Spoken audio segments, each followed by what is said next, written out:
Hey everyone, it's Inspector Talon, and today we have another installment of the Cartstone Guide series.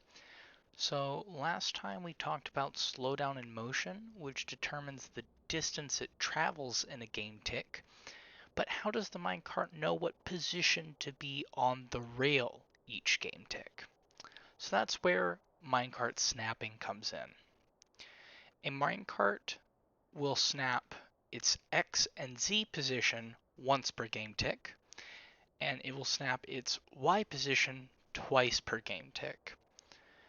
So essentially it snaps twice, but for the first snap, it will snap its X, Y, and Z positions only, and then for the second snap, it only changes its Y position. We'll cover that again later. Right now, that may not make too much sense, but we will get into it. So a minecart will snap to a rail if the center of the bounding box of the cart, which is just this little line around it, intersects the block above a rail or the block of a rail.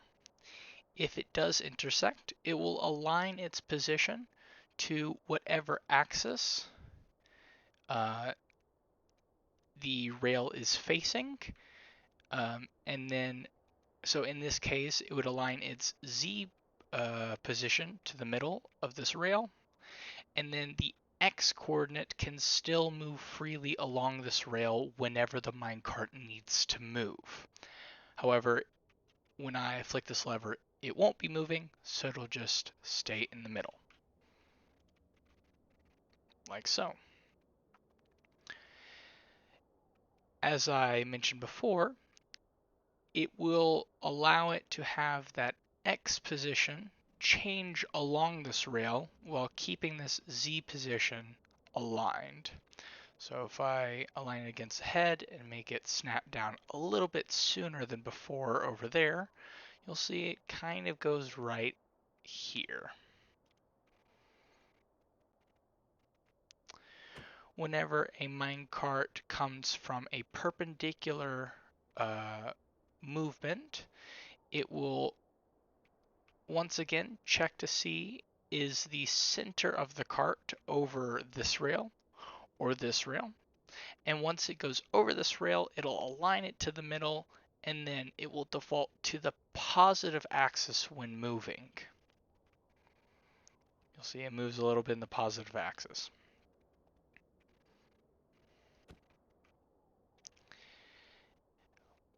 Whenever it needs to align on a sloped rail, it will take the X alignment or Z alignment, depending on how the slope is ascending, and convert that from the bottom to essentially take a right angle up to the top where it needs to be.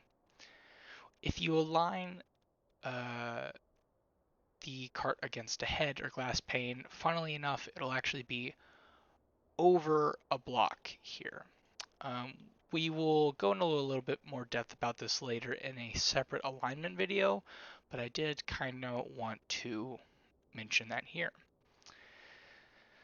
So right now, if I were to flick this lever, this minecart would actually be able to go under this cart here, then snap into it where they would then collide.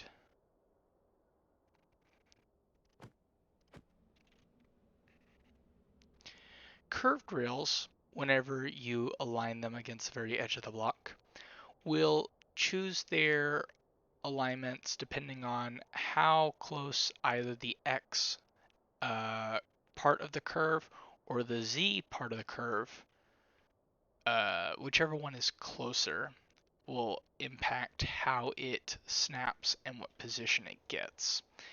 It's a little more complicated, but that is the general explanation. So you'll see it kind of depends on which was closer.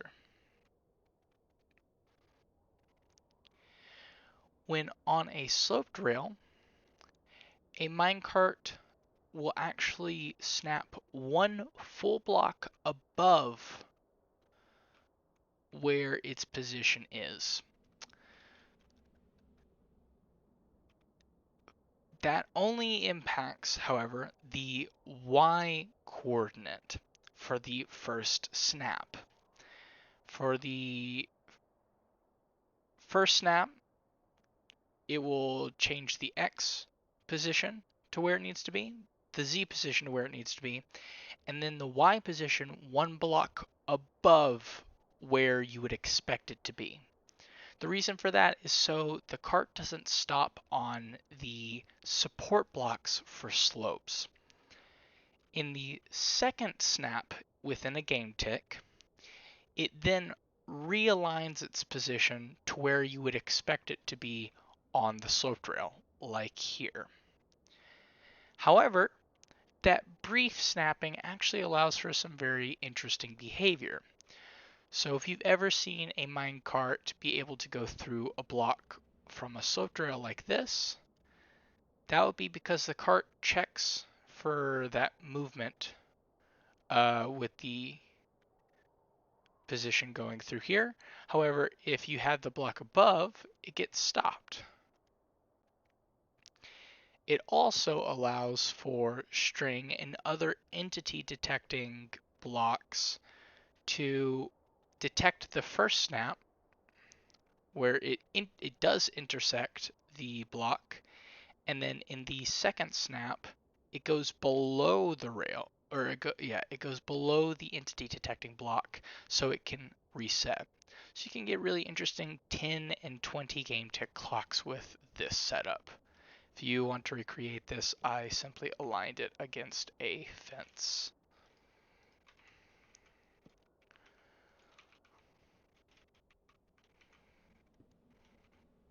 Like so. Another interesting thing that this behavior allows for is with flat rails, because the position changes, the Y position changes twice in a game tick. If you were to get a tower of flat rails like this, it goes 40 blocks per second downwards. However, if you had a tower of sloped rails, it would only go 20 blocks per second downwards because it has to snap to each slope twice. So you'll see that's a lot slower.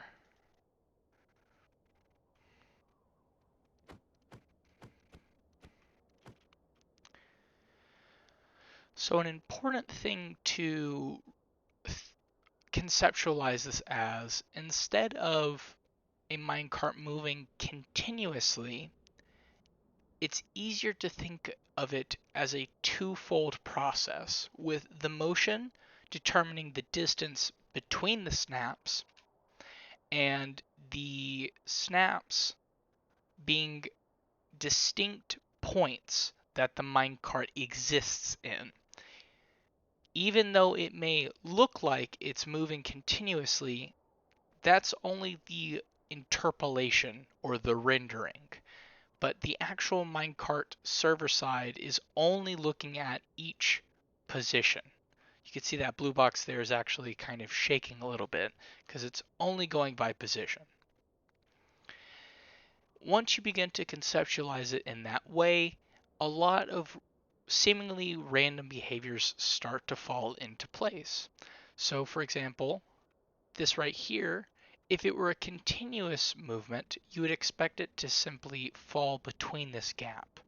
But if you imagine it as completely separate points along a graph or along a line, it begins to make sense that it would actually essentially teleport a small distance over this block.